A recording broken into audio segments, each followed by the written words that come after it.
Welcome to the Ave Podcast. We're back with some NBA chatter, man. The season just started, 3 weeks ago, maybe 4 weeks ago. There's already been a lot of moving parts so far, but I gotta introduce the family members to the show.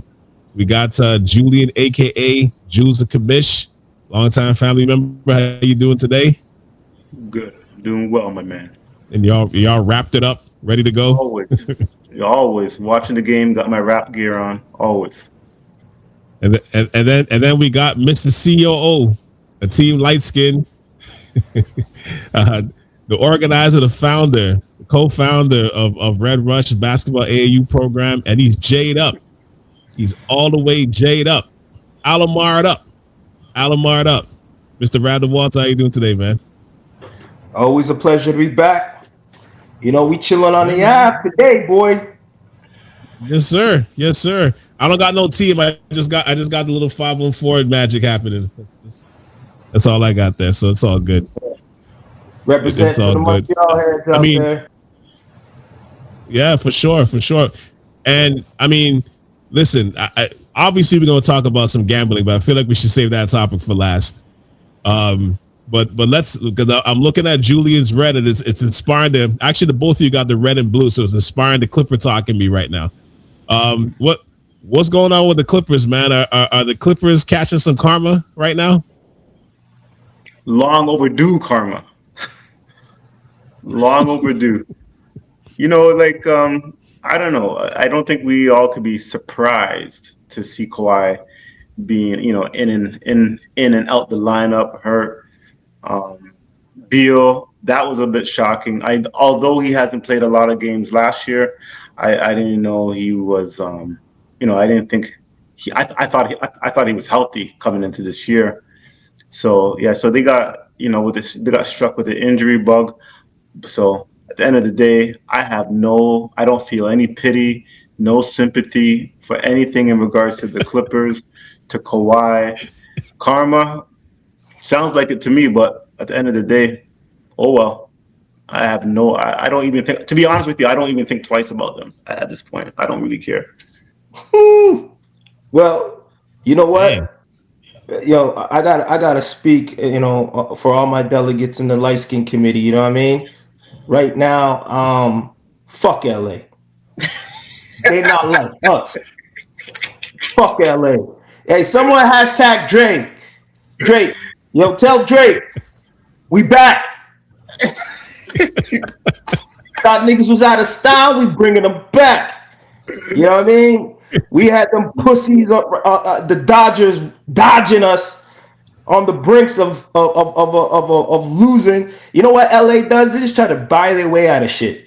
Buy their way into shit, sorry. So they bought their way to a chip for baseball. They tried to buy their way for you know, with this Clipper squad, and it fucking is failing. And I'm happy. You know what? Fuck you, Kawhi, too, while you're at it. You're not even getting Uber Eats for free no more.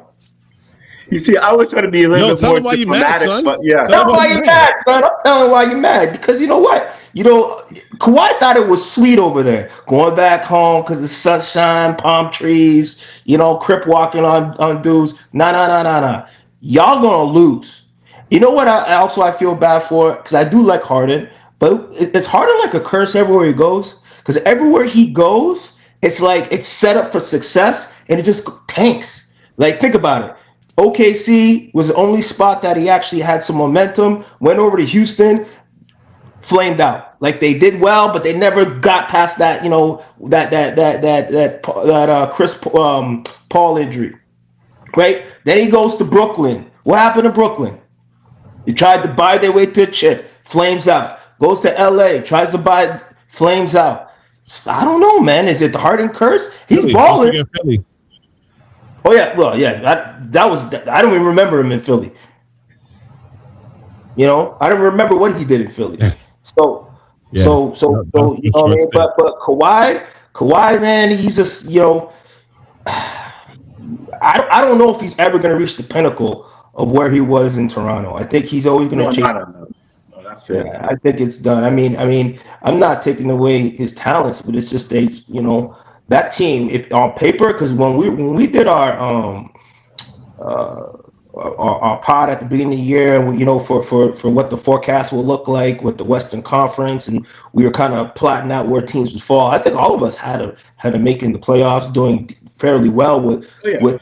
Yeah, I mean, I listen. The additions of John Collins coming over. I mean, I know Bradley Beal is also another joke, but just with the pedigree of Bradley Beal coming over, there's some veteran pieces already. I just thought all that coming together would make for a good push, right? And even if they didn't do that well in the regular season, I thought they'd be upper in the middle of the pack. And then playoff time comes, they have that squad because they do have the depth, they do have the firepower, they do have the vets to make a good run and come playoffs. But they look terrible. Yeah. I'd say the MVP of the squad is what's his name, the center, Zubac. Zubac. Zubac. He's the most he's been consistent since last year, right? Harden too, he's there, but like outside of that, like I think Zubac is helping hold it down for whatever it's worth. Great piece, great center, but I don't. They do not look like a team that will push for a chip, and I'll eat my words on this pod if they even go get close to even second round in the playoffs. They'd be lucky. Well, I mean, it's still early, but I mean, right now they're 11th. They're in the 11th spot outside of the play-in, but it's too early to talk about play-in anyway. But I mean, right now they're 4-9 as it is recording, and they don't own their draft pick. They start back getting their draft picks again in I think in 2027. But for this year, it's actually owned by the best team in the league, OKC, which is like talk about raining gold from heaven, right? With OKC, like. I mean, the Clippers could be in the lottery in a draft for this year. It may be a generational draft, and OKC might get that player. You know what I'm saying? Like, so that's where we are right now. And that the aspiration stuff, it's kind of quieted down a little, but really and truly, winning is what cures scandals, or at least quiets down scandals. When you're losing, that's when your business is out in the streets. When you're winning, it kind of quiets it down a little bit, right? But when you're losing, that's when people start talking, and the background noise doesn't go away. And we talked about this on the when we had our pre-season pod that we had to sacrifice in the name of Jesus, unfortunately. But with all that said, like, the aspiration stuff, the way Pablo Torre is coming at these guys, like it's never ending. And it just seems like there's more and more stuff that's just coming out the pipeline. I mean, recently he had found a report that allegedly that Tyronn Lue, one of your light-skinned delegates, was up in those poker rooms with Chauncey Billups, just playing at a different table, but he was up in those rooms too. So it's like, yo, winning supposed to quiet this down, but they're not winning. So it's for now. It's like it's early in the season. There's a lot of storylines. Wemby, Nico, all that stuff is going on. But then after a while, it's like, okay, they're gonna turn to the Clippers, especially if they're still losing, and Kawhi's not playing. And again, the All-Star game is in LA. It's in the Intuit Dome where they play, right? Mm-hmm. To crack the champagne bottle on the arena officially, right? So celebrating with the NBA world. If they don't take care of this soon, it's like I think this aspiration stuff's gonna come back and bite them on the ass hard. Because I know Julian, I know with you. I remember you had brought this up before, where you're like, yo, like they got to get hammered for this, and yeah. I mean, it could still happen. No, I was just gonna say, like, I don't think any owner in the league, to your point, is shedding a tear like to what's happening in LA right now for the Clippers. All the scandals, the injuries, the way Ballmer is managing that team, I don't think anybody really cares or has a soft spot for them. So, well. That's all I can say. Oh well. But it's still early, right? As you said, right? It's still very early. They still might make the play-in. But as Randall's to Randall's point, I don't see them making a playoff run as was expected preseason before the season started. Yeah. Is Kawhi injured? Because even when he was playing the beginning of the year, he didn't look good. He's been playing. He just hasn't been playing. He's been playing actually a lot of games so far this year. So again, it's very early, but it's shocking to them. He's been injured the last like 5 games, whatever it is now. Oh, he's been out the last 5 games. The crazy, been out. Yeah, he's been hurt the last 5 games. Now, mind you, to me, when he's played, at least like the 2 games that I saw, he still looked like the cyborg. Yeah, which is the crazy part. Like, he's still unstoppable when he's playing. Well, I know, but he's just not the same defensively. At the beginning of the season, he wasn't playing well.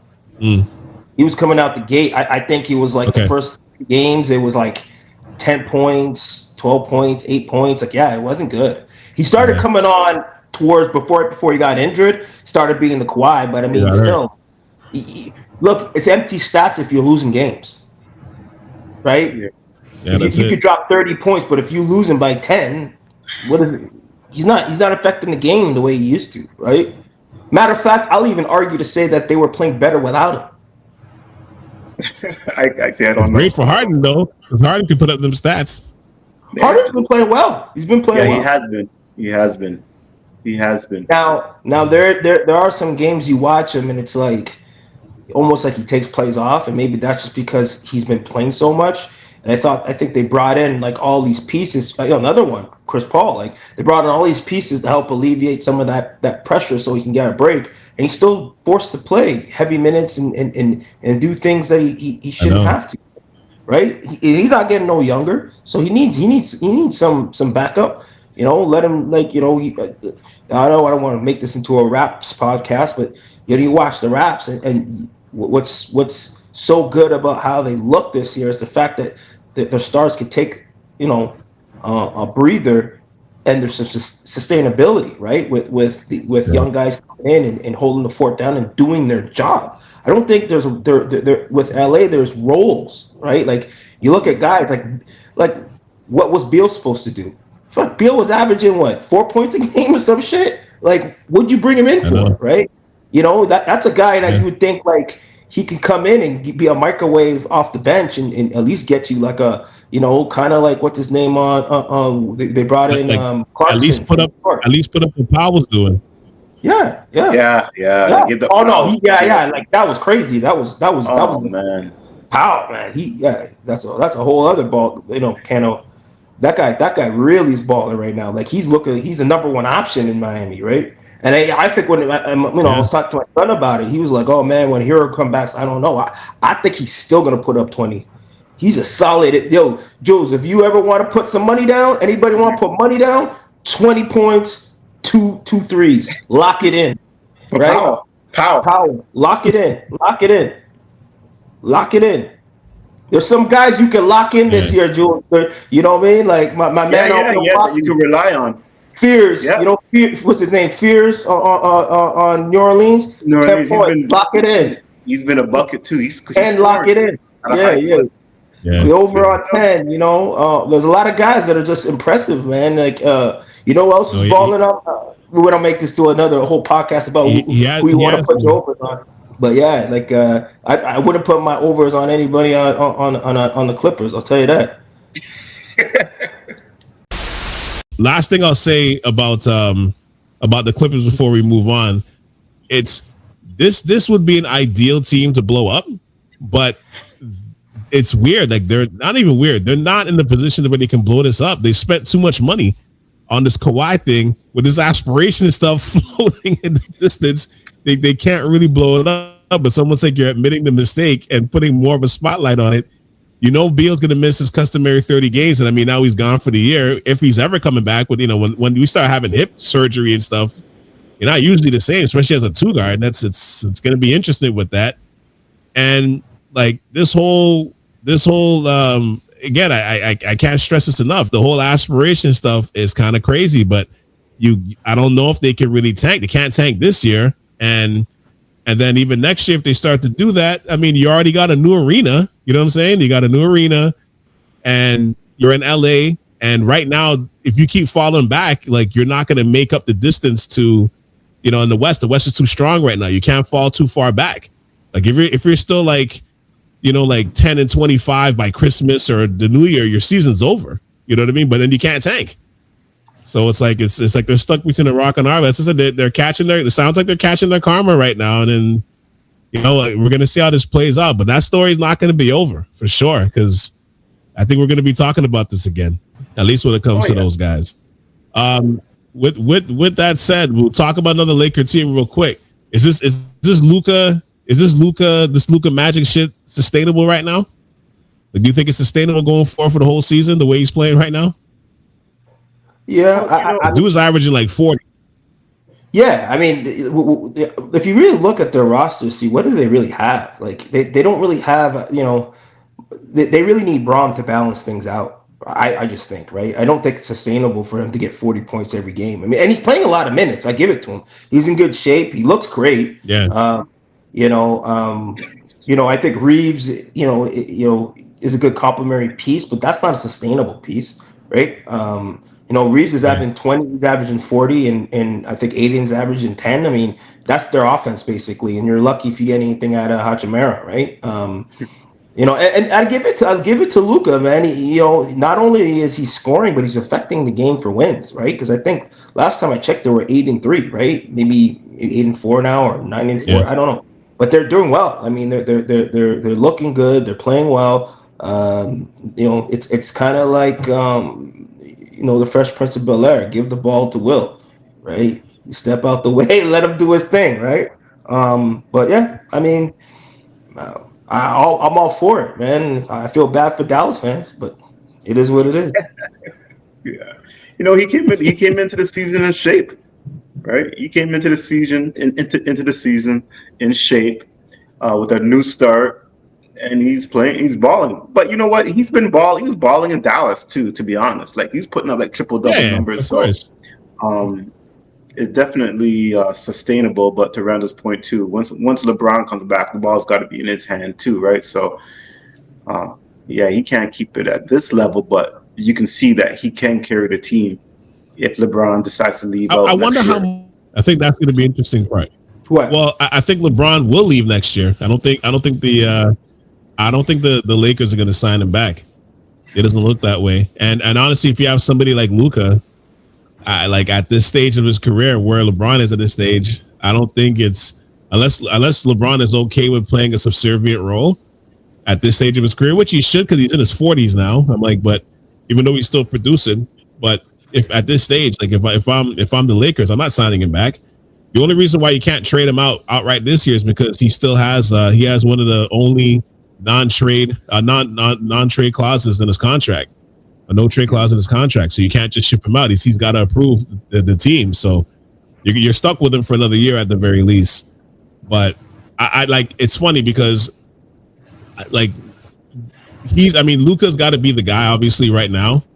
You're going to share the ball, of course, with LeBron, but I don't think, I've been saying this for the last little while, like LeBron being your best player, you're not going to win. At this stage now, you're not going to win. It's like empty stats. You'll see this, but at the end of the day, it's like like, okay, you're not really going to win. So that's why I think Luka running the show right now is probably a good thing. Now, this argument of like, oh, he should be in the third role behind Austin Reeves, I'm like, that's not going to happen. Like, it's not going to happen. What's that, Braun? Yeah. Yeah, like I say, when Braun comes back, he should be like in the third row behind Austin Reeves. I'm like, that's not going to happen. That's not going to happen. But with that said, I'm like, sorry, go ahead, Julie. No, I would say it could happen towards the end of this year and next year, depending on how good LeBron looks. I'm not saying it will. I don't think it will happen because of his ego and whatnot. But I feel that there's a small possibility that LeBron could return next year if he takes lesser money than the max. Would he do that? I don't know.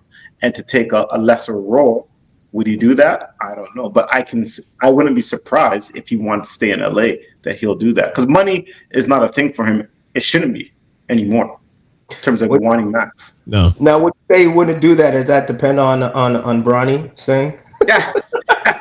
Hey man, Bronny's been balling though. For someone who looked terrible last year, he looked all right, man. He's not balling. Settle down. No, he's not balling this year. Hey, okay, sorry. Balling is a strength. I do agree. he for a dude that looked like he should be playing at Calvin's runs, he looked all right. Fair enough. He looked like he could hang. Put it that way. Yeah. Well, he started a few games, and he still. I don't know. Like, I don't think he scored a point in any of the games, or scored a field goal. I have to take a look.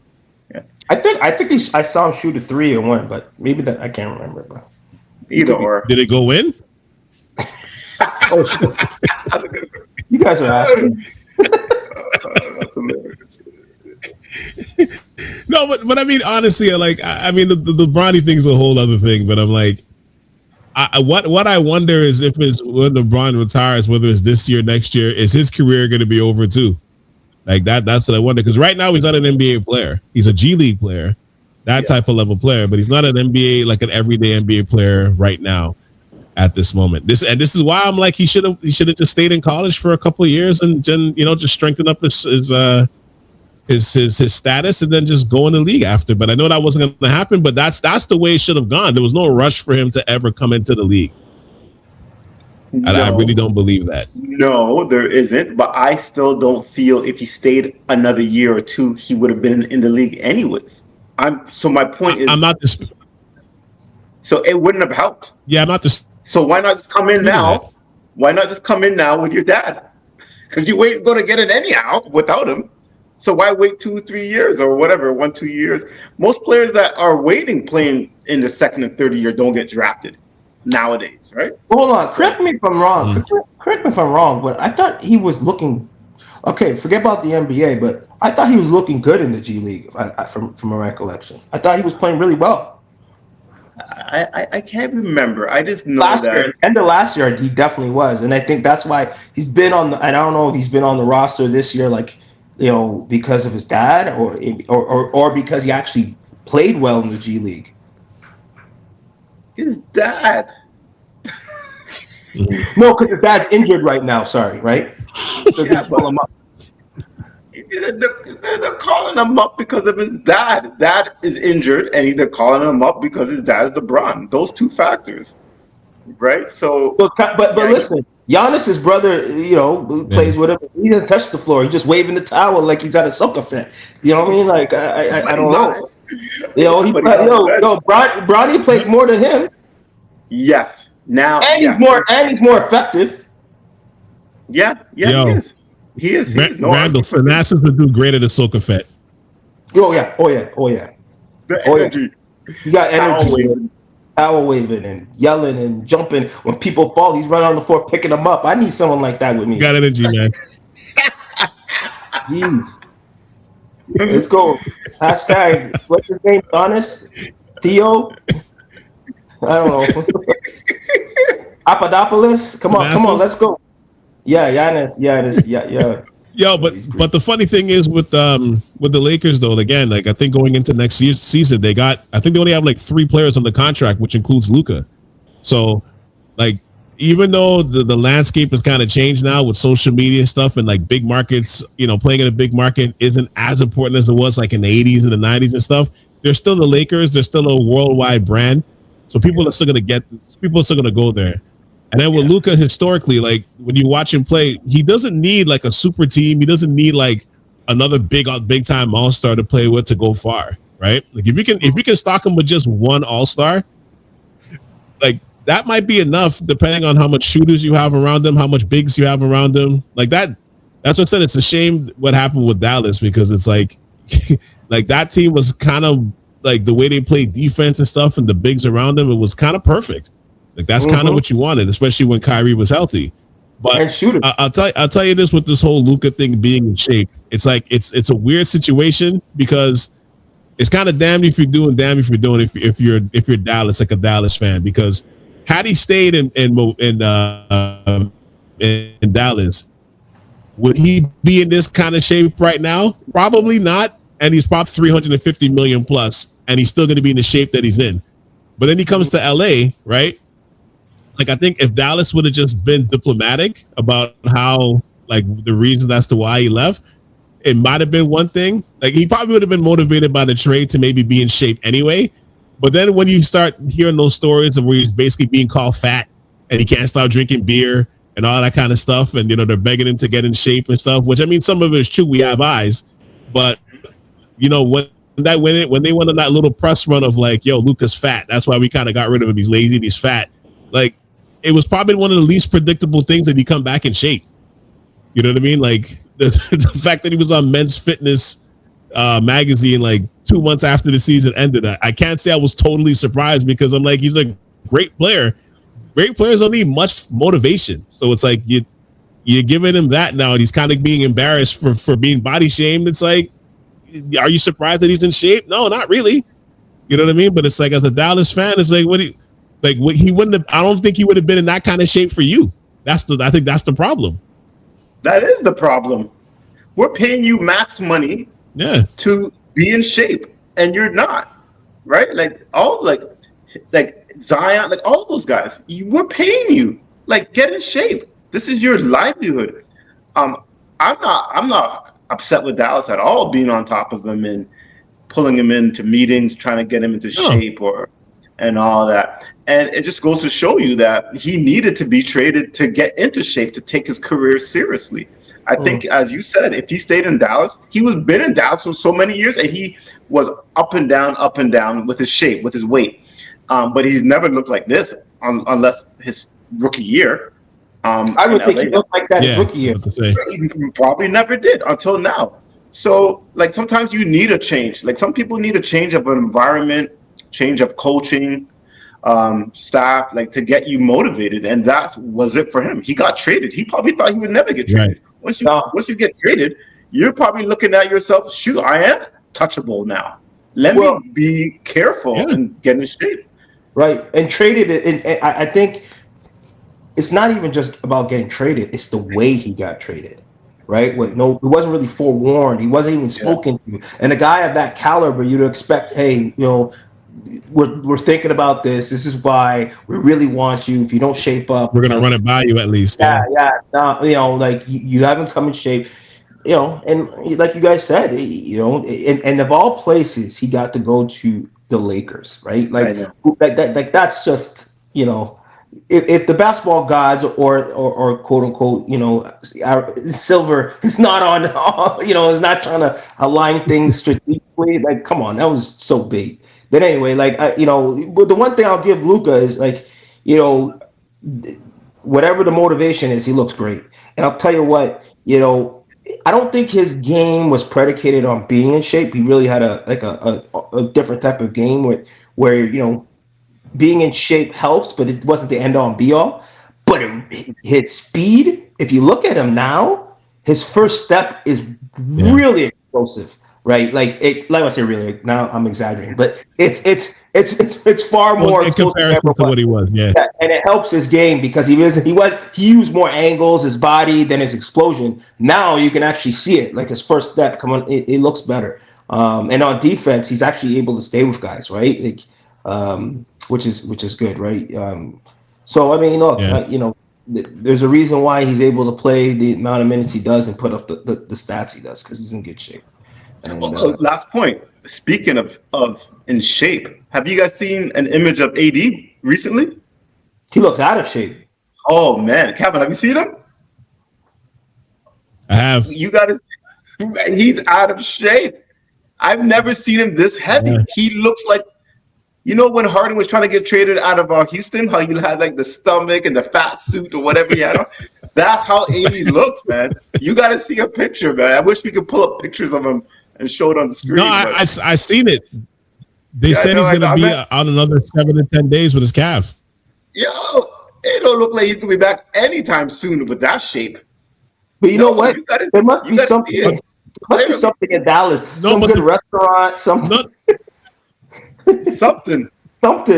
Free beer. His face was round. Yeah, I saw him. Oh man, the Chipotle's is hitting. Yeah, but you know what? Like, how do you get like that as a professional athlete? That, like, I was even watching Jokic, right? Like, look, I know Jokic doesn't need to be in shape, and he plays whatever shape he's in, but he looks even sloppier than he normally does. Yeah, he still looks great, but come on, man, you gotta. They just don't look like professional athletes. Some of these guys, yeah. Anyway, But AD was never looking sloppy. He was always slim. No. He was always a slim type of guy, right? Yeah, remember coming out of college? But you guys remember he was skinny.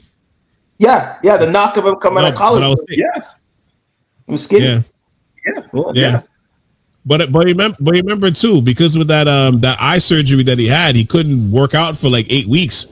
So I mean, he still should have been in some kind of shape, but they said he literally couldn't do anything for like 2 months, like 6 to 8 weeks. He couldn't do like literally do anything. So all he could do is this. I guess his right arm must be. You know, I was saying that. I was going to say to your point. Yeah, he's been hurt, right? The calf strain or whatever the injury, the eye. So I understand why you could put on a little bit of weight. So I get it. But there's got to be a point when you're like a week away from returning. I think they said he's not that far off, right, from returning. You should be in better shape at this point because he can. Yeah. I don't know. Again, somebody has to be there to tell him that you know what, you're putting on a little bit of weight. I mean, let's diet at least. Yeah. You know what's crazy? Cooper Flag has already played more minutes in a Mavericks uniform than AD. That's what I saw. I did see that. But when did AD? I read that stat too. But AD got traded towards the end of by the deadline, right? I know. I saw that stat and I was like, yeah. But to your point, he's always hurt. But if you remember too, the first game he played, I remember the guy had like 25 and 20 in like a half, and then was the next like 3 weeks. Yeah. It's just wild. But speaking of that, it's just wild. I still think Nico. Go ahead. No, so I was going to say, speaking of that, two things. So one is I heard Nico. Like, what do you think about Nico getting fired? And the other one is what do you think about poor Cooper Flag? Now, I told y'all. I'm not saying Cooper Flag. You did. I told y'all. Did. I got a lot of ridicule. I saw comments. I told y'all. And I'm not saying I'm not a fan of Cooper Flag. I'm saying the hype machine around him was built too much, right? Great player. He's playing good for a rookie, but I don't even think he's rookie of the year right now. If you were to say, hey, let's do it. And I mean, yes, the season's early and he's getting opportunities and he's getting better. But, for all intents and purposes, if you were to compare Luka coming in, right, and him coming in, the hype around Luka at this time was way higher, right, for what he was doing as a rookie. So all I'm saying is, the trade and whatever fell into the Dallas's laps isn't coming to fruition like we all thought, right? And I'm just interested to hear what y'all think about. Was Nico right? Is it too early to judge? Is Cooper Flag what y'all think he is, the prodigal, son of Larry Bird, right? So that's a good question. So 2 things. The trade, I don't think he got fired for the trade because he would have been fired before the season started. I personally think so. Mm-hmm. And, okay, so that's one point. The second point, a lot of people, Calvin, as you would know, a lot of people like this trade for Dallas, okay? There was a lot of people that actually said that Dallas is the number 1 seed going into this year with AD, Kyrie, and... Yeah, I don't know about that. I never thought that, your boy Batch loved Dallas. He loved this trade. You don't know about that? Like there are some people that like the trade as Dallas win. Oh, you don't know about that. No, I'm not saying you did. I'm saying there was a lot of people that thought this trade was fair for it. But so anyhow, that was my second point. The third point to bring this all together is that Nico never got fired when he made this trade or in the offseason. I personally think he got fired for the comments he made at a game 2 weeks ago, and fans were talking to him, and he had an exchange with fans, and I can't remember what he said to the fan. Do you remember what he said? Do you guys know that incident? He said something like the trade didn't work out or something, whatever, and he got fired the next day. No, that was the owner. That was the owner that made that was meeting with that fan. Owner. Okay, I thought it was Nico. Are you sure? The owner that did that. In the Which so owner? Yeah, it was The the owner. woman? It was Patrick Dumont. Oh, okay, No, it was Patrick Dumont. okay, then Yeah, excuse that. he was the one. But yeah, Go ahead, but go ahead, but go ahead. I honestly with the no the whole Nico thing, I'm like, I mean, to me, I'm like, if you want to find the definition of a scapegoat, like his face is gonna be like this. You know what I'm saying? Like all like this in the dictionary. Because I mean, really and truly, I mean, you can't make a trade like that, especially if it's a superstar franchise without ownership signing off on that. We all know that. Yeah. So I'm like you can't, as a GM, you can't make that trade of somebody of that magnitude, and the ownership is like, oh, what happened? What? I didn't know about that. They got to sign off on that. You know what I mean? So that was an agreed upon thing. I got to intervene. Now, there's a lot of conspiracy thinkers out there that are saying that the owner, I can't remember her name, I think it's a her, or she's part owner. She wanted to, she's tried to move the team before. yeah, to Vegas. Yeah. Right. And the conspiracies is that she's, go ahead. Yep. No, yeah, I think the conspiracy was they want because they're casino magnates in Vegas, they want not necessarily to move the team to Vegas, they want casinos to be, because they want to build a new arena or have a casino built beside wherever the Mavericks play. And Texas, they don't, that law hasn't been passed. So I think they're saying the conspiracy thing is by flipping Luka out of there, it's gonna, like make people intervene and be pissed off, and then they can start the downhill trend of like get these guys out of here. We don't care about them anymore, and then they can just move the team. But Dallas is like one of the biggest markets in the NBA, so they can't do that. So that was my point to your point. Right. So go ahead. The owners might have been involved. Right, the owners might have been involved in this trade too. Who knows? I would like to hope and think that the owners knew about this trade happening before it was done. They have to. Of course, they have to. Oh, okay. I thought you were questioning that. There's no trade. No. I'm saying there's no trade in professional sports that you can make where your superstar, forget the face of the franchise, when one of the best players in the league is on your team and you just trade him. That has to be Wayne Gretzky. When Wayne Gretzky got traded, that went through a whole. All that was backdoor conversations with the ownership, management. Maybe people didn't want to do it, but the owners had final say. Like you're not making that trade without the ownership signing off on it. That's the whole point.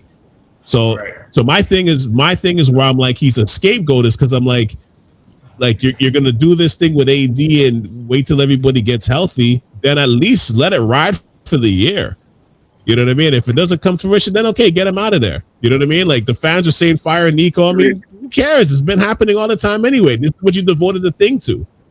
You know what I mean? Yep. So like, if you're gonna do that, do that. The only thing where it kicks in now with them is because they have I think they own 2 of the next 5 or 6 draft picks over the next 7 years. But this draft, which is strong, they actually own their pick. And then for the next 5 years, they don't. So if they're gonna tank now, this would be the year to tank, because you can at least get somebody to go with Cooper, right? Whether it's the Banster or Peterson or one of these guys or whatever, right? But at the end of the day, I'm like, you gotta, if this was the new math you're gonna do, you gotta let this equate at least. Can we at least see if the problem solving was wrong or right? Yeah. No. So to that, I've been reading that AD's on the block. Right? Yeah. 80s on the block. Too. Yeah. So I even heard he's on the block to go back to LA. Really? Okay. So in order to do that, I think they wanted to bring another GM to make that deal. After the last deal he made, he might have been too invested into AD, or maybe he didn't want to trade AD. I think they need to bring somebody else in to create this package, to bring back those draft picks, Calvin, or whatever. So that's why I think that's another. He wanted to bring somebody else in and get him out. I don't know. I heard Chicago too. LA. Is he from Chicago? No, I don't. Yeah. I don't know. He's from Chicago. Okay. Yeah, He's from Chicago. Yeah. His value's at an all-time low, man. I don't know. I don't. As much as I think he would help Chicago, like the assets they got right now. Yeah, that's not. Yeah, yeah, and that's not what Chicago is building right now. They're trying to go out through a Giddy or a lot of younger guys, right? What's the rookie Bucelas? They're not going that championship route. I think if you're gonna a team that wants AD would be like somebody who's challenging for a long playoff The run. title. Yeah. Oh yeah. Yeah, but with the, like I said, as far as the Nico thing, like I said, man, it is what it is, man. He's the scapegoat. Anybody that doesn't see it that way, I don't know what to tell you. But I'm like, he's a clear scapegoat. It is what it is. But I mean, but again, they all had to sign off on that. So you know what I'm saying? So I'm like, the ownership isn't really like, now they're taking accountability, but like, what is firing Nico going to do? It's not going to. You're not getting him back. And then with the whole Cooper thing, Jason Kidd is, I know he did that thing with Giannis where he made Giannis play point and all that stuff at the beginning of his career, or whatever it is. But Giannis was in the league a couple of years before he started experimenting with that. Like I think they kind of moved away from Cooper being a point guard, but I thought that was a terrible decision, even from when you were hearing that in training camp. I'm like, he's not a point guard. Like I saw him play live. Like, he's good, obviously. Like, I think he's a good player. Is he generational? Random, if you remember, I kind of agree with you on those pods. I'm like, I wasn't entirely sure if he's a generational guy, although I like him. I wasn't sure if he's generational, but he's 18. So like, the ceiling is like to the Sears Tower. You know what I mean? Like, to the CN Tower, top of the CN Tower. But you don't play him at point guard. Like, you have other point guards there. Just you can run the offense through him, sure, but you can't have him running the point position and try to get everybody involved. That's not his game. I think I'm not sure how. I think the one thing that much that really, like, if you're gonna do that, let at least like do it in spurts. Do it like, a couple minutes here and there in the game. Don't be starting him at point guard and having him guard. Like, nah, like that wasn't the way to go. I'm sorry. Right, and I think in I just didn't see it that way, but. I think in basketball, right, the one thing that I was worried about, especially looking at it as a coach, right, it's hard to transition players, especially at this age, like at this level, from a position down. And what I mean by that is, I tell young guys, right, guys that are like 5'4s, they're like, I want to be a 2. Well, you can't jump from a 5, a 4 to a 2, right? There's a transition. You got to be a 5. You got to kind of master to be a 4, and then you got to master to be a 3. Mm-hmm. And my thing is, in college, he was a 4-5, right? And in the NBA, we're looking at him right now as a 2-3. That's a big jump. That's a transition that, I mean, he has intangibles, but he hasn't played that. It's not his natural position. His natural position is a 4, right? Mm-hmm. Now you're asking him to transition down to a 3. And in some certain cases on this team, you were asking him to transition down to a 2. He's not even a 2, right? So even if he has some intangibles, he can't really shoot the 3. He doesn't really have the handle like that. I've seen it in college and Duke. He doesn't have the decision making yet like that. For a 4, he does, but not for a 2, or even a 1, right? So there's a lot of transitions he's going through, and on top of it, he's playing a level up, right, at the ultimate level. So, he's lucky that he has solid veterans, but they're all injured. Yeah. Right? He can't even. Yeah. It's not like AD's there, Kyrie's there, to hide deficiencies on offense, or he's the third, fourth man, because they still got guys that can put the ball in the hoop, right? We're forgetting about, like, Clay's on the downside of his career, but he still can hoop, right? He's still a baller, right? You got guys like Washington who put the ball in the hoop, so that alleviates a lot of pressure from him. He just got to run up and down and get buckets. They're kind of like Iguodala, at Golden State, or Wiggins, right? Like, hey, that guy fits in that role, can get you 20 a night, and you didn't even realize it because he's not doing anything special. And that would have eased him into kind of the NBA and get his hype going in a different realm. Now the ball's in his hands, and not that he's doing bad, but it's tough, right? And Sorry. You can't, at this stage, like you said, see, like. I would blow it up. I would blow it up. Yeah, I mean, it's a lot of pressure. It's a lot of pressure on Cooper too, right? Like, no, it's a lot of pressure on Cooper too. Like, you're at the end of the day, you're following what the blueprint to Luka, right? Like, even though it was, you could blame a lot of people, But at the end of the day, you're now the next guy, and it's a lot of pressure on the 18-year-old. And mind you, I saw the game where he played against Giannis. I was kind of impressed because he went at Giannis, and I think he had like 26, 27, and like he did hold up his end of the bargain. Like I got to give him credit for that. He's gonna be fine. Like I'm not worried about him being like an all-star or great player. I'm not worried about that. And he's 18. Like he's got time, you know. But it's just the way the team is supposed to be constructed. Of course, it was based on if they were going to be healthy, and if AD was going to be healthy, then the team is running through those guys, and then you know he's kind of following in their instructions. But that's not how it's working right now because everybody's hurt, and well, really AD's hurt. Well, no, Kyrie. Oh yeah, well Kyrie. I mean, well yeah, obviously that goes without saying. But so yeah, if Kyrie, so that's the thing. So I was going to say if Kyrie is healthy, AD is healthy, Washington, Gafford.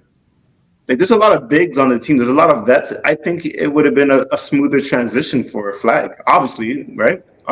But because of the situation of injuries, they're asking him to play point guard and lead and do things that he's not ready for.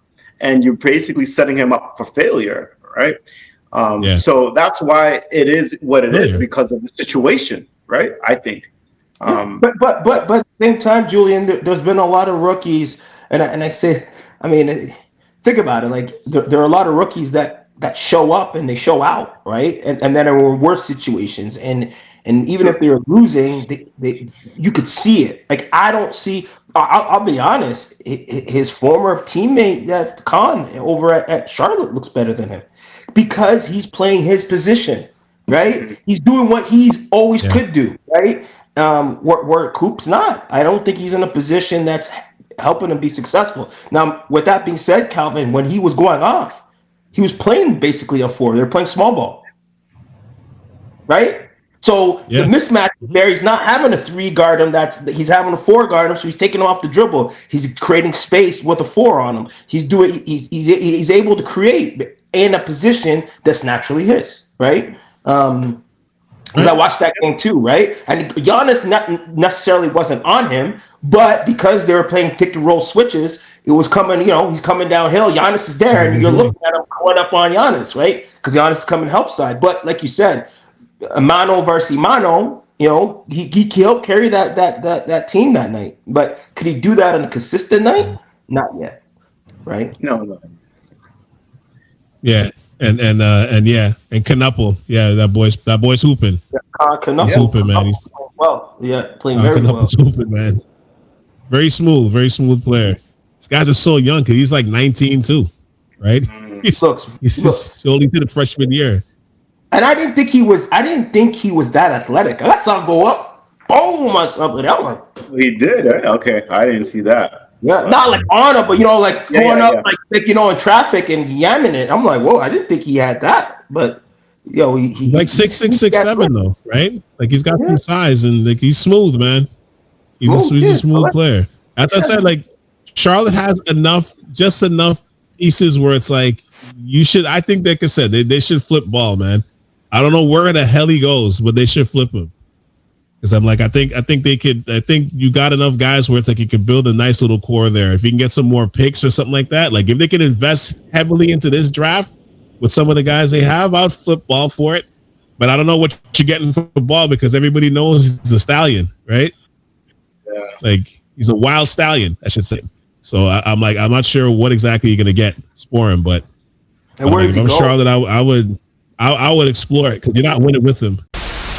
Yo, so I mean, with predictions going into the season, which star are you least surprised by, Ja or Zion? Zion. Least? That's a hard question, right? It's a hard question, yeah. But were you least surprised by? The least. Oh, sorry, the least. No, you're right. Moret. Sorry. Clarify the question for me, Calvin. Who are we least surprised? On the start? What season start are you least surprised by, Zion or Ja Morant? Okay, Zion. Really? No, Zion. Yeah, because he's injured again. Like we're not surprised, right? Like I'm not surprised. of Oh yeah. how he's coming out the gates hurt again. I okay, I was slightly hoping that he would be injury free after losing all that weight and getting into shape for the first time in a long time to start a season. I had hope that he wouldn't be on the IR so early or whatnot, but I'm not surprised because in shape or not in shape, if you are known to have injuries or have a history of injuries, none of that's going to change. None Hmm. of that's going to change. Even if AD went to the gym and started working out 7 days a week, it's not going to change. He's still going to be prone to injuries. So with Zion being only playing such only a handful of games, I'm not surprised. I'm not Uh, surprised. I don't John know. now, Morant, I am surprised because I thought he'll still come out in the hoop. I thought he'll still ball at a high level, and he's not this year. And it doesn't seem like he's happy, right? So But he didn't look happy last year. So what changed? He didn't have a great season last year. What was going to change? And on top of it, you traded someone that helped alleviate pressure with Bane. So he's in a worse situation. I didn't expect him to do well. I mean, I shouldn't say I didn't expect him to do well. It's kind of like Calvin said, it's a toss up, right? My thing is I kind of expected, um, you know, I kind of expected Zion with all the weight loss to perform better, right? well, yeah, but he can't stay on the floor. Mhm. Right, He but may, but but see, like my thing is, Yeah. Ja being disgruntled and all that. I seen the wheels turning and falling off from last year, so I was kind of like, and it's early in the season, so it's kind of like, well, have you so seen I have you seen his wasn't. stat line this year? Have you seen Josh like his stats? Like, I have him for fantasy. Yeah, well, so go on. there you go. And it's never been this bad. Even last year when he was disgruntled or not happy, he still played quasi all-star type levels last year. Yeah. Yeah. This year, he looks like a random average dude on the floor. Hmm. So He's not even I didn't expect dunking. that. He's not even like going. He's not even going athletic to the hoop. Like Nope. all like the explosion is just It seems like he's he's doing like beefing a with the Harden. coach.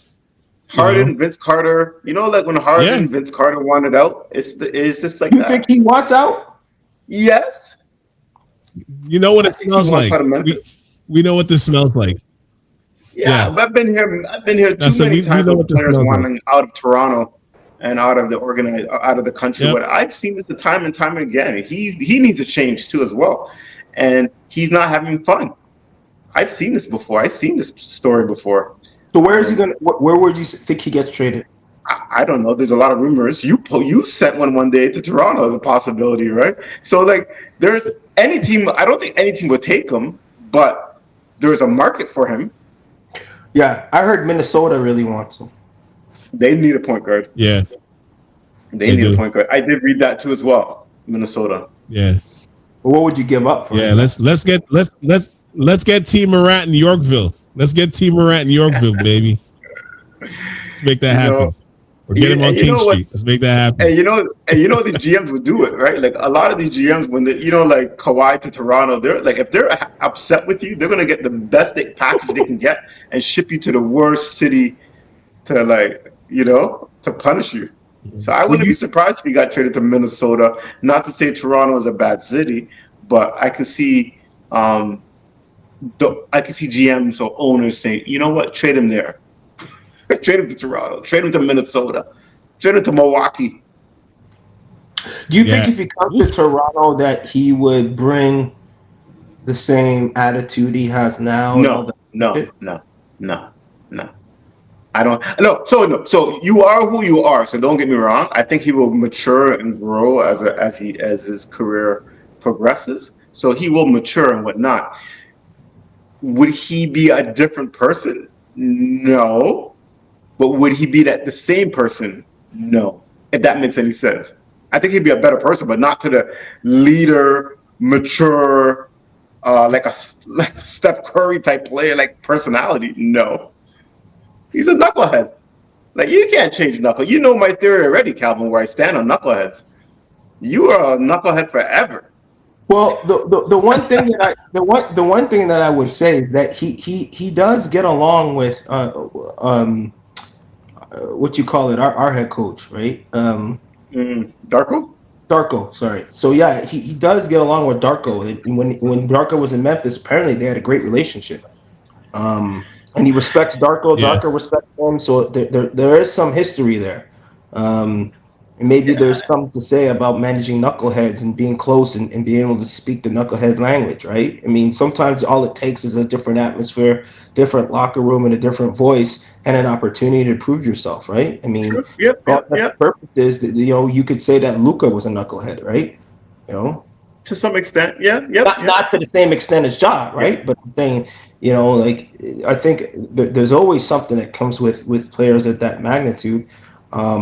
I think even him going, like, I don't think him going to him going to Minnesota helps the situation with him and Ant. No, I don't think so at all. But No. Or Randall. Don't forget Randall. yeah. The VP of Knuckleheads.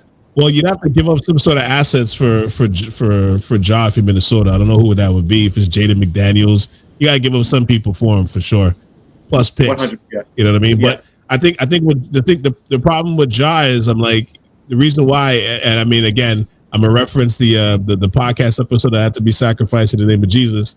The whole thing with what I was saying in the beginning before that, I'm like, to me, I was like, this was predictable to me because I was like, I can see them asking for a trade or some trade option. If you guys remember, I was like, I can see him asking for a trade request at some point during the season. I'm like, it just you can just feel it. You know what I mean? Like you just kind of know. And that's before he even started beefing with the coach. You know what I mean? But I'm like, the team is different. There's more pressure. 3 years ago, where he was, by this time he thought he would be like top 10 player in the league, and he doesn't stay on the court. He's not dependable, like in terms of being healthy. I don't think he's played more than 65 games for his whole career. You know, you got all the off court stuff that was happening with the guns and all that stuff, and then on top of that, in terms of his shot, it still hasn't improved. You know what I mean? So there's still things that he doesn't play defense.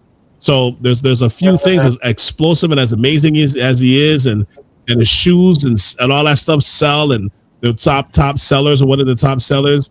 There's still holes in his game.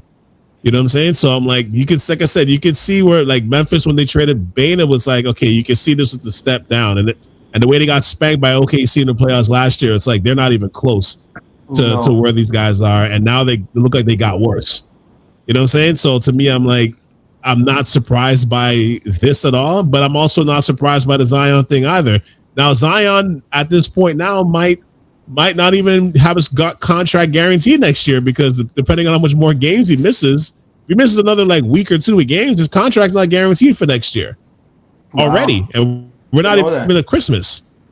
I know he had an incentive to lose weight in the contract. Yeah, because all the weight clauses and shit. Yeah, but I think it's also combined with the games played and all that too.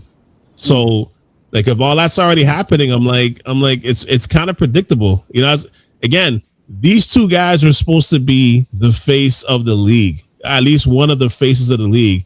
And you know, when they first played each other in the beginning of the season opener in Memphis, the tickets were going for $4. You can get into the arena for $4 to go see the two of them play against each other, which is nuts. And then I think at some point before Ja got hurt, there was tickets on sale for as much as $2. So I'm like, if he's healthy and you can't even get people to come into the arena, if you're dropping the price at that degree, what's the point? Like they went from potentially being the face of the league to like the face representing the franchises being relocated to like Seattle, legitimately. You know what I mean? Because if you get rid of Morant at this stage, who's going to watch those Memphis games now? And and even when New Orleans was good, they had trouble getting fans in those seats. Like New Orleans is a football town. So like I said, at this stage, like those guys might be responsible for getting their teams relocated. Like this is where we are now. So I'm not surprised by it's I can't even really answer the question. I think it's a hard question to ask because I'm like because I'm like, I think both of them, it's predictable. Like you kind of saw this coming. But you know what I mean? It's sad. I personally don't think I saw Ja's game being this bad. You guys did, but I didn't see it. I didn't think it would be this bad. Yeah, I see the team being bad. Don't get me wrong there. They traded Bain. They fired the coaching staff. There's turmoil and all that. But I still didn't think Ja would be this bad. Like, he's playing poorly. And that's because if you've seen his post-game interviews and stuff like that, you can tell he's not happy. He's not happy with the coaching staff. Yeah. He's not happy with the trading of Bain, probably, where the direction of the organization is going. He's just not happy. He's not having fun. And he's playing poorly, and it's showing. He doesn't care. And he's immature to know how to handle these type of ups and downs in his career. He's not mature enough to even go to get through this. So I'm still shocked that he's playing like crap. He's playing like crap. So I don't know. I think it's time to trade him. Personally, I think it's time. Go ahead. No, I was just gonna say, Julia. I'm not saying I thought he was gonna play bad. I just thought like he's gonna ask for a trade at some point in the year. I just figured that was just gonna happen. Like I said, you can smell the aroma of this stuff, man. At this stage now, you can see it coming. At least to me, you can see it coming. With that said, though, in terms of surprise teams, which team are you surprised by? In terms of how they're playing, good or bad so far this season? And again, mind you, it's early. Well, I mean, I think one of the teams that has been sticking out to me, I mean, that looks good is Portland. Man, I did not think Portland was going to come out. Well, Portland and Phoenix, right? Like, I'm going to say this, and we were talking about Memphis before, and I remember when everybody was talking about, Dylan Brooks being a cancer, right? And I'm not saying Dylan Brooks is the end all and be all, but wherever Dylan goes, it seems like the teams become somewhat competitive, right? Because as soon as Memphis trade Dylan Brooks, their identity changed. And whether he's a knucklehead or not, when he went to Houston, right? Like, like there was times when they took Dylan off the floor, it didn't look like the same team, right? Now he's over here at Phoenix. I'm telling you, man, the team looks decent, right? I'm like, geez, they just supposedly lost two guys that are supposed to be perennial all-stars, and it's like a subtraction by addition, right? Like, so they and I'm saying, like, they look great, right? And Portland, wow, like what's his name, Adani? He got the keys. Man. He got the keys to the Lambo. And he had man. And he's driving at full speed. And then you got Shaden Sharp, man. Woo. Yeah, and then Drew Holiday too, quarterback. That's Drew Holiday's been a revelation. Holiday, and then you got Grant now playing the way he used to play. Off the bench, scoring 20 points. Yep. What he should be doing, right? And I even like the center. What's his name? From Connecticut. What name is it? Klingon. Yeah, he's a good addition to the side, right? All the cancers are away. The team looks good, reset. Defensive mentality. It seems like they really play with a good pace. I was watching the other night. I was impressed, right? And I think in the West, and then you also have Utah. Like, shit, Utah's in the playing position. Are they? Yeah, I didn't know how well they were doing. I didn't know that. Yeah. Kessler. What's up, Kessler? You would think they would be, at the bottom, but Utah's playing fairly well. Like all the young guys, I think Ace Bailey started off kind of slow, but he's starting to catch his sea legs and playing a little better. And got Collier back. Collier back too. Yeah. Right, and Markkinen's playing really well. He's a 25 machine, right? Same, so those three teams to me right now, very, very, very impressive. No real big surprise. Oh shit! The last one, our beloved Raps. I'm not surprised. This is what I expected. Hold on. We're not surprised. We're not surprised, but they never showed us anything otherwise until now, right? It's early in the season, but they are now locked in to be in the top 6, right? Like they're playing, and yes, you're right. Like they didn't have a full roster last year. They didn't really have everything. People like. And you're bringing in BI. Like I kept telling this to people. Like you can't look at even Utah. You can't look at teams that were tanking, trying to lose, and fully give your opinion or your evaluation on them when they don't have their full roster. Toronto was the same boat last year. Quickly barely played. Purtle barely played. Scotty was pulled in and out, and then you bring in Ingram. Like, you can't. Like, at the end of the day, I knew they're going to be a better team than last year, right? And how weak the East is. Yeah. Like, so it's still very early. So I'm not so surprised. I actually, the first 10 games was like one of the hardest schedules of the in the league. So I knew that they're going to be coming out the gates kind of slow, and they're winning some games now. Now that Pirtle's healthy. But I like the teams that you mentioned. Portland. What was the other team you mentioned now? Well, Portland, Phoenix. Utah, and Phoenix. Phoenix. Yeah. And that's in the West. In the East, Toronto. But the other one, too, is Detroit. I think that Detroit would be – Detroit's number one. They only lost 2 games. Yeah. Now, I do think that's kind of fool's gold. I think that they had probably had an easier schedule. I think that they're going to come down back to earth. And they've won some lucky games from what I've seen. But you know what? Like, they're number one in the East. I think they're 11-2 or something like that. Like, 12-2. 12-2. Yeah. So they're surprised. You know who was also kind of surprising, but they're coming back down to earth? Chicago. Like, they were like they came out the gate 6-1 or 6-2 or something like that. Yeah. And they're in every game. I'm watching them now. They're playing Denver, and it's going down to the last 5 minutes in Denver. Without Kobe White, and so I don't know what's going on. Like, these teams have traded away like their Levines and DeRozans and Beals, and these teams. It reminds me of Toronto when they traded away Rudy Gay and all. Teams just, I don't know. Players are getting opportunities. Players are gelling more. I don't know. The ball's in Giddey's hands, and Giddey does a lot. Right, he affects games in multiple ways, and they're allowing him to do that. Right, You know, they have Vucevic stretching the floor. Right, he's not clogged in the middle, so opens up the lanes for all those other guys. Because there are a lot of those fringe type of players that can get in the paint and create. Right, so they're allowing that, and the kick out threes. Right, they I think they're one of the higher.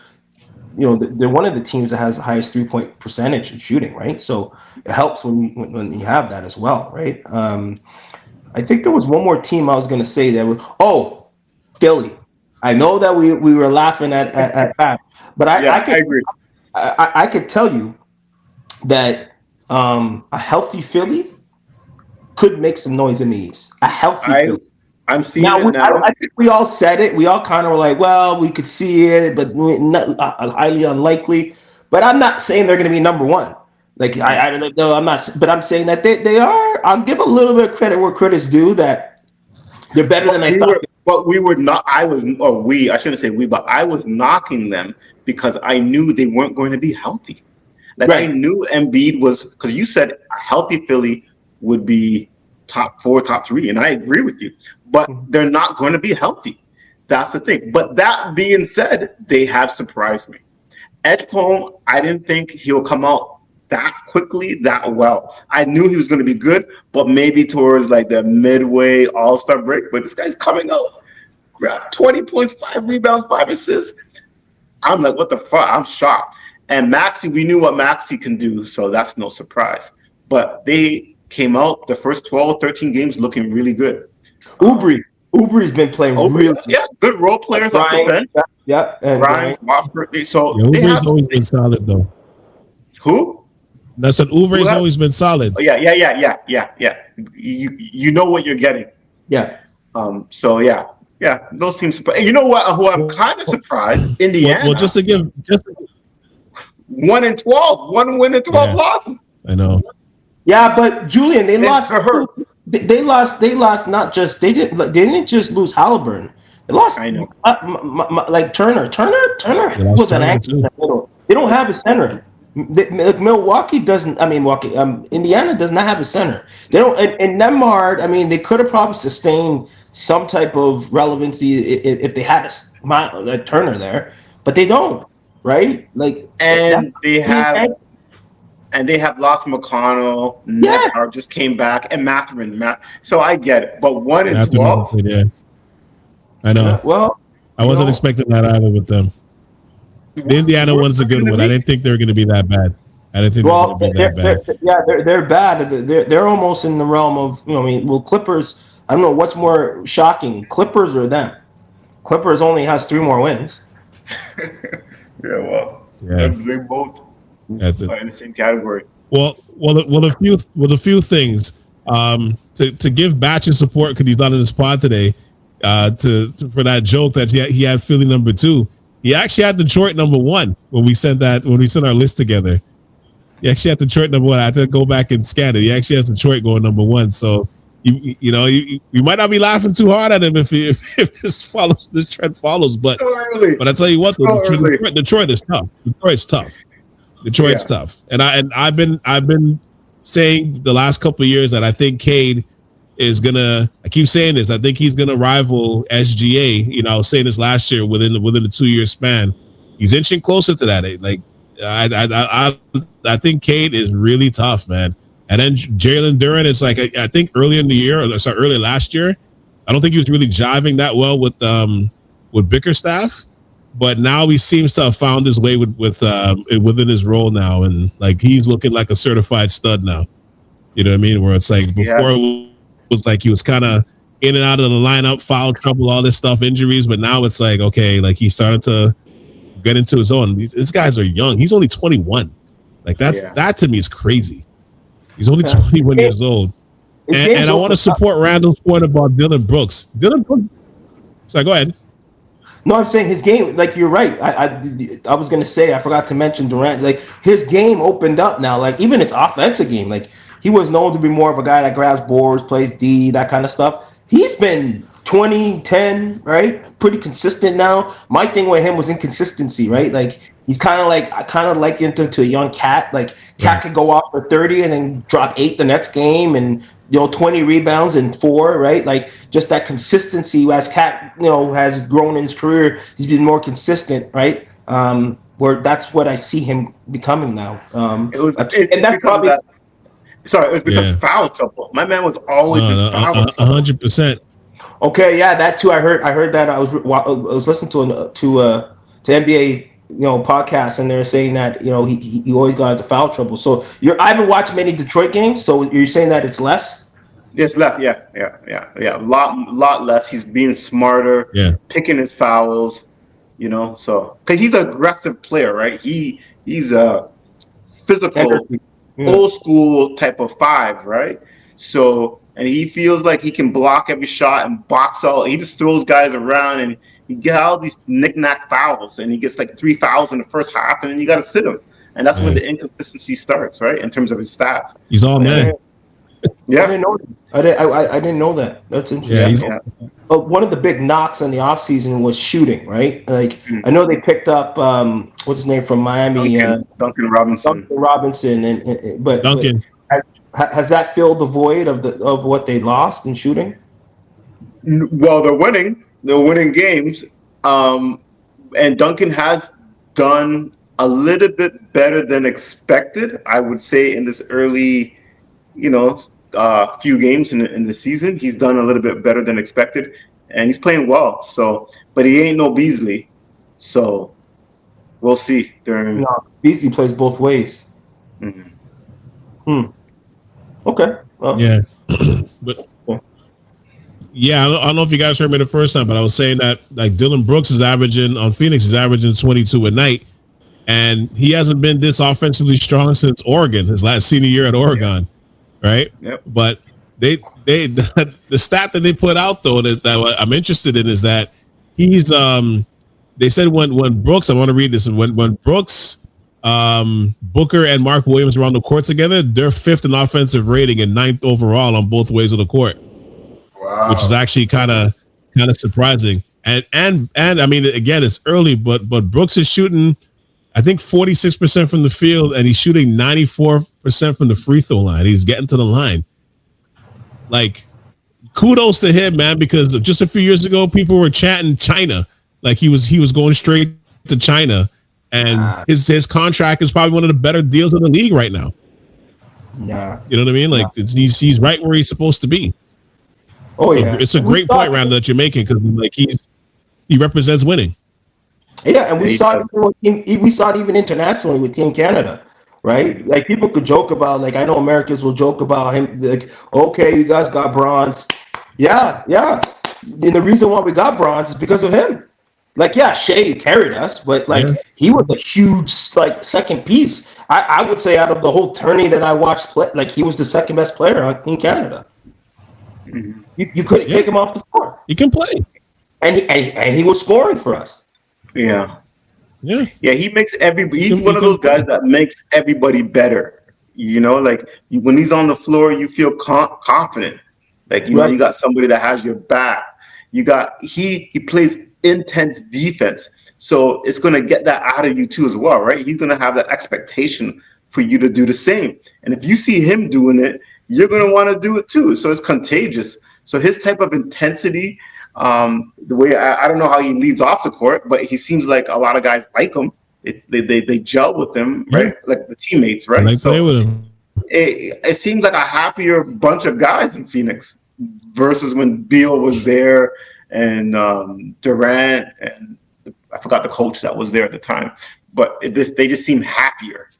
He's a prick. Yeah. He's a guy. He's a prick. He's a guy that you want on your team, but you hate playing against. Yeah. Right? Yeah. And you know what I mean? Like, classic role. yeah. And like you said, Jules, like he brings a certain culture to every team he plays on.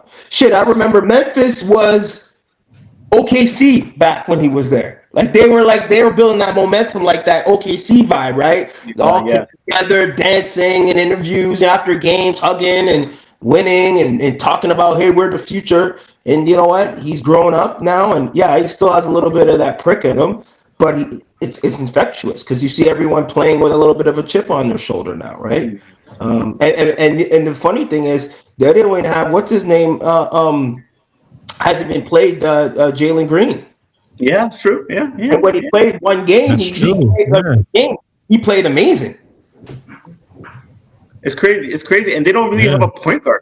They don't really have a point guard. Well, they do. They have what's that white boy? Listen, I stand what I say. I stand what I say. He ain't he ain't a starting point guard like right now. Like he's not starting. Like I watched the game, 100%. right? And they have everybody bringing up the ball, and that's how they're playing it. Like I saw Royce O'Neal bring up the ball. I saw Booker bring up the. Booker's not even really playing point guard. I thought he was, but he wasn't really playing. At times he'll bring up the ball, but he's not playing. Like Dylan, whoever brings up the ball, whoever's closest to the inbound brings up the ball. Except for Mark Williams and the centers, right? But I was like, it's an interesting strategy that the coaches do in there. How they're playing without a point guard, and it's working. Well, it works for the regular season until you get to the playoffs. Yeah, we'll see if they make it to the playoffs too. Yeah. No, but the other team I want to throw in there is that I'm surprised by is Orlando. I thought Orlando, again, it's early, but I thought they would be better. I felt like Paulo, like I'm still waiting for him to make that leap. Like he's still doing good, but he hasn't made that leap yet. You know what I mean? Defensively, they're like 22nd in the league right now, which is a little bit surprising. And they brought in Desmond Bain for the shooting, you know. So it just you know it's been a slow start so far. I think they're still trying to get their bearings together. They're going to be solid, but it's right now. I'm not impressed. Not a good way. I'm not impressed with them right now at the moment. I'm a little surprised by how they've been playing. Still early. I thought they would be a little bit better. Yeah, it's still early. They're 7-7. I think they'll make a push soon. Like, you know, Paulo doesn't seem to be 100% either, and Bain that is trying to catch his sea legs with this team. I think they'll be okay. They'll be okay. Yeah, give them time. Give them time. When you bring in like a star player, not like a role player like a Dylan Brooks, I think it takes a little bit longer for a star player to gel with the teammates and know where other teammates would like to be, and you know, so it takes a while. Not to say Bain's a star player, but I'm just saying give them time to gel. But you're right, Calvin. I thought they would have a better record than 7-7. That's for sure. Yeah. And they don't look dominant. They don't look dominant. And now Paulo's out now. He's hurt. Monchero's out. So, you know, we'll see. And it's a groin. So that's one of those injuries where it's going to come back. It's going to keep reoccurring. Hopefully not, but it's one of those injuries that don't just... hopefully it goes away, but it doesn't always go away just like that. It always sometimes repeats itself. he's always hurt, right? Like I don't know, like I don't know. I gotta look it up, but it seems like he's I don't always know. hurt. I don't know if he's always hurt, but the one guy, though, see, you said about Bane. I've been disappointed with his game because He's been off. yeah, but yeah, and really off because he, when Morant would go down, in Memphis, he was He going would take off, over. 30 points, Yeah, take Yeah. over, and you would think that he would kind of do that here. I mean, he has but you yeah. see, but that is my point. To your point, like he's not doing it because he doesn't know his role yet. Mm. Wagner has the ball in his hands a lot, right? So when in Memphis, when Ja wasn't there, Bane was the other only true scoring ball handler, right? But there in Orlando, Wagner, he's asking for the ball, so Mhm. Bane's not getting those like 8 assists, 8 rebounds that he was doing in Memphis when Ja was not when Ja was out.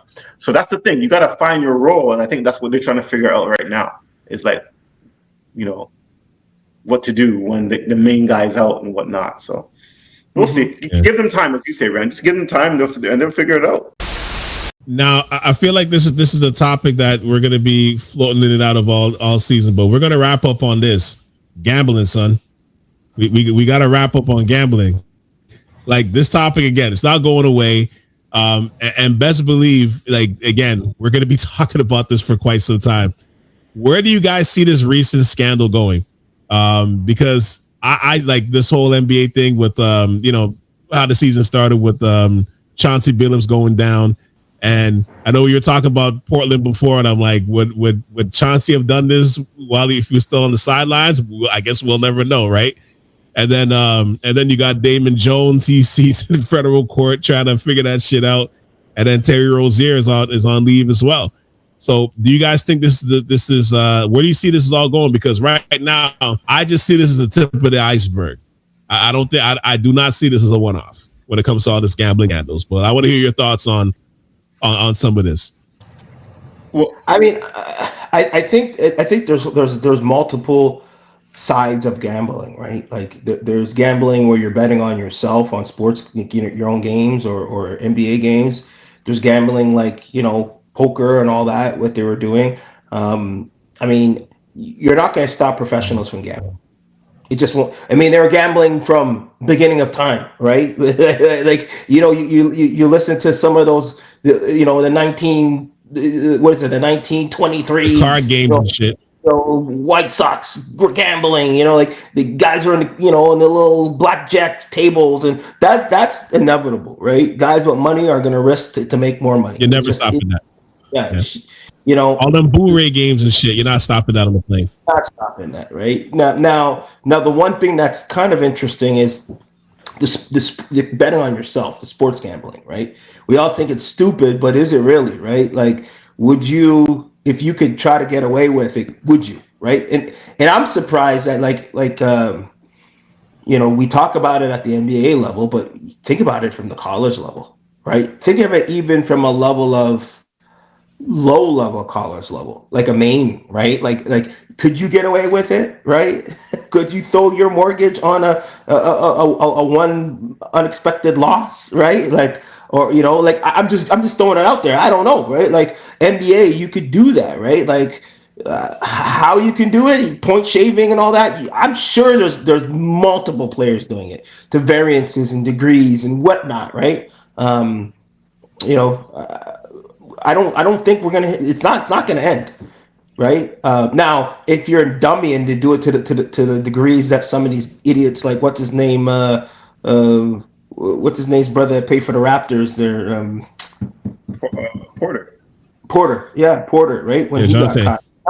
Yeah, that was a He's a dumbass verb move. now. He's a verb now. He's a what? Sorry, It's a verb. he's a verb. Yeah. I mean, yeah, like it's a verb, but He's I a guess verb people, now. yeah. But like to you, so a couple of points. It's not just basketball, first of all, right? So baseball, we're seeing it, right? Like For players sure. doing it, right? We're seeing it. We saw it in tennis, like before, like the betting apps, like tennis mafia was all involved in tennis, like players losing sets on purpose and whatnot. So the mafia, gambling, money is always going to be there, and it's going to be worse going forward. Now, And it now that it's seems legal, easy. it's just easier to hide or it makes it that much more exploitive. It is because of the gambling yeah. apps and whatnot. And as a player, it's easy to do it, like to actually throw a ball instead of a strike, or to fake an injury. But where you get caught and where these hockey, yeah. Was it? Yeah, right. So, but where these guys don't think, these players are not smart people, is that it's easy to be done, and it's easy to hide, to tell if somebody's doing it or not. But where you catch them is when the money starts coming in on these betting apps. So that's easy. That's how they catch every single one of these players, is when they see unusual amounts of money coming in on a play, like on a prop play, especially props, right? So it'd be like under 10 points. Oh, I'm gonna fake an injury today. And he thinks it's easy because, how would they know if I'm hurt or not? But where you get caught is when you see hundreds of thousands of dollars going on the under, right? So that's how they're getting caught. And the players, I think, now realize that I can't do this because they're going to catch me from seeing all the amount of money that comes in. That happens in college basketball. That's how they catch all those college basketball. Like right now, there's a huge FBI investigation in college basketball on certain schools and things, because they're seeing where the money. Follow the money. What does Marco always say to child? Follow the money trail. So you just got to follow the money. So these players got to be smart, because you think you can get away with it, but once one person knows, they're telling their homeboy, they're telling this person, telling that person, on top of the mafia putting in hundreds of thousands of dollars down. So you can't hide it. I think in baseball they removed certain prop plays now. You can't, like, they have a prop play which I think it was a degenerate play. First pitch is going to be a ball or strike. That's so easy as a pitcher to throw a ball into the dirt and whatnot. So they removed a lot of these prop plays now. And what they did was limit the amount of money you can bet on them. So $200 on some of these prop plays in baseball. Because baseball, you can hide it easily. Jesus Christ. As a pitcher, especially. But no, it's just going to get worse. I think still players are still going to do it. There's going to players are going to give out insider information to friends. Like it's hard not to. It's hard not to. So it's going to get worse. The thing that's crazy about this is we're already seeing this. I mean, legalized sports betting is only like a couple of years old. What is it, like 2-3 years old? Something like that, like 3 years old, 2021, 2022 that it came out. And we're already seeing some of these scandals already floating through sports already. Like this shit is still new. But like, again, this is Pandora's box that's open. You can't close the shit back now. There's way too much money involved with these leagues and these teams and the networks and everything else. It's all in a clusterfuck of a pepper pot at this point, right? Like it's all like blended in together. So it's like you can't close this avenue out anymore. You know what I mean? But you can't. I like you're just opening, to me, you're just opening a shitload of scenarios that's where people can skirt the system and get away with it, right? Especially when that is legal. No, hold on. It's not really much easier. It might be. It's easier for the average Joe Blow to have access to playing it because it's on your phone, right? But the way, like, these leagues are catching on of these scandals because these betting apps are informing them. So FanDuel is informing the NBA. Listen, there's over $500,000 came in on Terry Rozier. They informed the NBA long ago, and the NBA kept it under wraps and trying to investigate. There's money trails. They can find out accounts, credit, where it's going. So it is easier to bet, but it's actually making it more traceable to where the source is coming from, or to track the not illegal gambling, but the point shaving or whatever. It's easier to follow. Everybody was taking Rozier on the under. Everybody and their neighbor was taking it, right? So you can track it, and they see that. That's how they caught Porter. Rozier on the under. Right? Yeah. That's information people want to share. Like that's like you get like insider info. You want to share that. Like Who wants to keep that to them? Like, you want to keep it to yourself, but this is fucking good. Like, if I can get everybody to make some money on this, I'm sharing it. Change, yeah. That's how they caught Porter. That's how they caught Porter.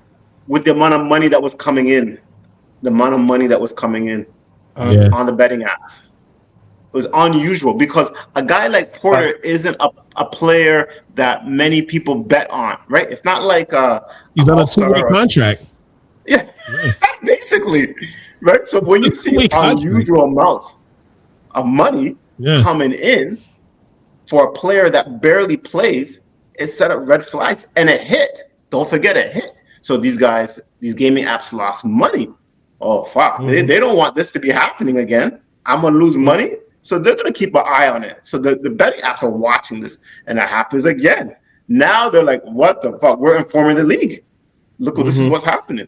So that's what I'm saying. It's easier to bet, but it's easier to track, because before the betting apps, there was mafia. You saw like those, they have documentaries on Netflix of college basketball, and where these guys were bet unusual amount of money on college basketball, go to Vegas.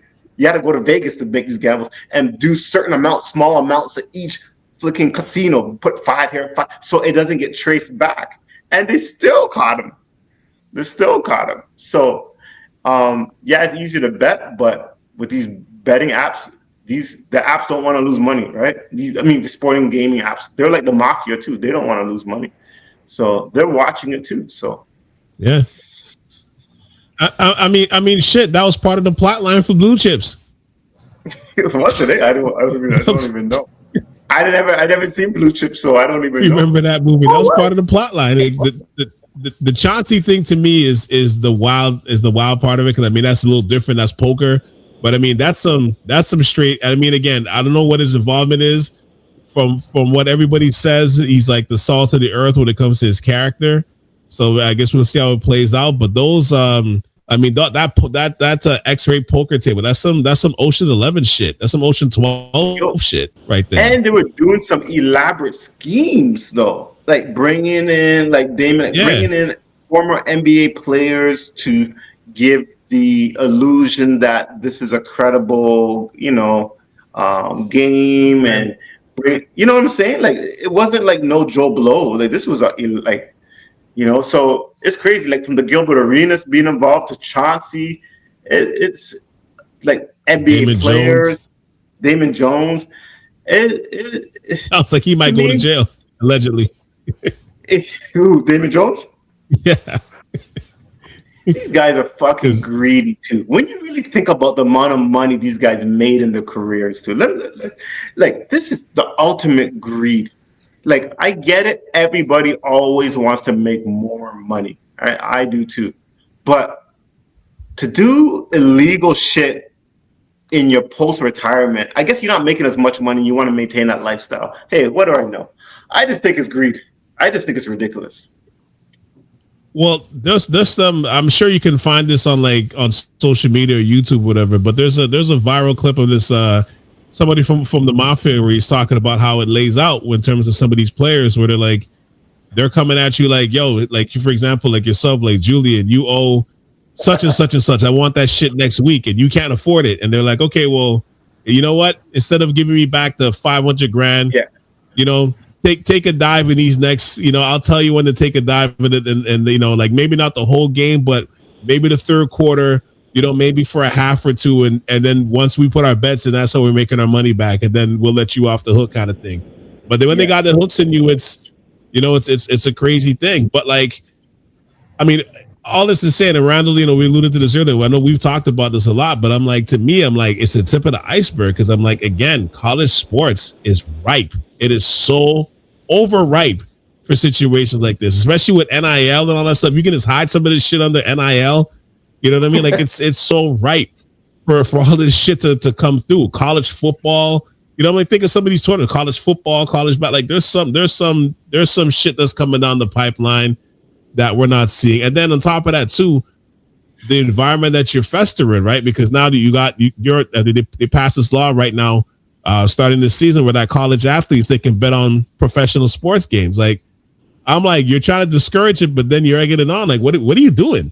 You know what I mean? Like it's this, like you're, like I said again, the environment you're setting up, it's crazy. Like I was talking about this with one of my nephews. We're always talking about gambling and stuff, and I'm like, yo, we like the next generation that's coming up. You're raising a generation of degenerates because it's so easy to be on your phones. Now, mind you, we've all known each other since, we go back decades. If I'm in my 20s with an app that I can bet games on my phone, look, I love fantasy sports. You know what I mean? We did all these pool bets and all that stuff. Would I have dived in head first to some of this stuff? I can't say I wouldn't have. You know what I mean? If I'm being honest, you know what I mean? Because it's so easily accessible, right? Well, but I'm like, the culture is raising. It's like, yo, it's crazy. Kids are like, you got kids, trying to go to friggin' spring break on some of these bets. Well, yeah, my son's in his 20s, and he does it every day. Yeah. Almost every day. Yeah. Listen, Brando, though, do you remember Proline? When I was 8, when Proline came out, I think I was like in high school. I was on my bike. I'm a gambler. I'm a competitive sport. You know how I'm on my bike going to the Beckers, picking out winners and losers, coming home, going back out, riding my bike. I was crazy like that. So I can only. So I'm saying that because it's not just this generation. Gambling's been, at least in Ontario, where we're in Toronto, was around for a while, but it was just at the convenience store for sports gambling. So I was doing it in high school, but not to this extent now. Obviously, I got my own money and whatnot. We have the apps and all that, but it is definitely worse because it's like everywhere. The advertisement, right? You see it everywhere. Sports gambling, and it's part of sports now. Gambling is part of sports, so it is worse. I feel sorry for the kids because they're playing with money, like lunch money. They're playing with lunch money. Right? We're playing tuition. We got money, so we can do what we want, right? So I'm playing with my money, so right. I'm not, but they're playing with food, tuition. You know what I'm saying? It's crazy. It's crazy. Yeah, they play with tuition. They play with their books. Yeah, like OSAP. They play with all that shit, man. It's like it's crazy. Like I said, but you're gonna raise a generation of degenerates. I think. Like if you are a psychologist, business might be booming in the next 10 years to talk some of these people off the ledge when it comes to this stuff. Mm-hmm. Yeah, like this is where we're going. Like look at ESPN. When this whole scandal came out, ESPN had to remove the ESPN Bet logo off their Get Up shows and all that shit for at least a day or two because it's just completely contradictory, right? Yeah. You got people reporting on this stuff, and then yet on the same side, they're like, "Hey, man, you got a 2-for-1 parlay. You want to ride this parlay out? Let's do this." You know what I mean? You can't have both worlds. It's crazy. You watch NFL games, and they're doing it at halftime. Yeah. Hey, these are the prop bets you got to use. It's out in your face, right? It's out in your face to gamble, and it's so, like you guys said, it's so accessible. Right, and and you have guys like Jules and I. We laugh. We're competitive gamblers, and we like it's almost like to a certain extent. I'm not proud to say it, like out loud, but it is what it is. Like I look at it as a source of income. Mm-hmm. Mm-hmm. It is what it is. Like like some are junkies, some are calculated, and they you know what I mean. I know. Okay, I'm more of a gambler than Jules is. He has more of a calculated way. But I know if push comes to shove, I'm trying to make my money back. I'm going the slow route to make my money back, and I'm always going for the home run. And I hit home runs. Like that's the thing. Like it's not uncommon for me within a month or two to get a couple G's, right? And it's also not uncommon for me to lose a couple hundred, right? So that's just part of the game, right? But and to the point, these major league sports like it because you're more vested into the game. You're going to be watching it. Listen, I'm watching games that I would never watch because I got money on it. Yeah. I was watching college WNBA. Listen, last year I didn't watch any games. But I found a way now this year you can win some money. I'm watching WNBA. I'm watching NCAA women's basketball. Because so these leagues, that's why they're invested so much because they know more people betting on their teams or leagues, or money's coming in, more people are watching it. NBA's viewership is all-time high. I thought I read just recently. Yeah. When we were talking about baseball, I knew nothing about baseball. And when we were talking about baseball that one time, right? Like, I'm sitting there and you're like, oh, this guy's good. I'm like, yeah, I betted on him. Damn, I didn't know he was that bad. Now I understand why he was not hitting and he always hits, because that pitcher. See, I didn't even know the psychological aspects, what affects what. I'm researching it. But I'm still thinking, oh, well, yeah, he's had, like, it's like basketball. Well, he's had 3 assists, for the last consistently. Well, I'm going to bet 3 assists. Or, well, in baseball, you could say, well, he has had 10 hits. But if he's facing one pitcher that's going to get a strikeout, you got to do some scouting. So you're going to have to watch some games. I don't gamble quite. I don't quite gamble like y'all, but shit, I won a couple of parlays during the World Series. Yeah, you know what I'm saying? Like, just throwing some of those hits and stuff, getting Springer and Ohtani, and you know what I mean. I double up on some of them things, and I got a little bit of change from it. And you probably won, and you probably came back again and bet again. Right? Yeah. You probably came back and bet again, and you might have won or you might have lost, and then you keep coming back and coming back. But you're going to be paying attention to the sport, that's for sure, and that's what they want. That's why they're trying to make these like gambling centers inside their arenas and all of that, because it makes you more invested into the team and to the product. So it goes hand in hand, like all this gambling and these leagues. And I'm sure they make money off of it too, right? To some extent. I'm sure they all do. I don't even know. 100%. Right? So 100%. Like I said, Pandora's box is open. It can't close now. Can't close. It's 24/7. It's a 24/7. Like, look, when you're at the stage when you can bet when the LRT is going to open, the train system in Toronto, when you can bet the gambling lines of when that's going to open, I mean, this is where we are. Like, we're betting on who's going to win the election. We're betting on who's going to win the politician. You know, the counselor in your riding. When it's at this point, I mean, like, this is where we are, man. So I'm not necessarily surprised by all of this, but again, like I said, I think this is just the tip of the iceberg. This is about to.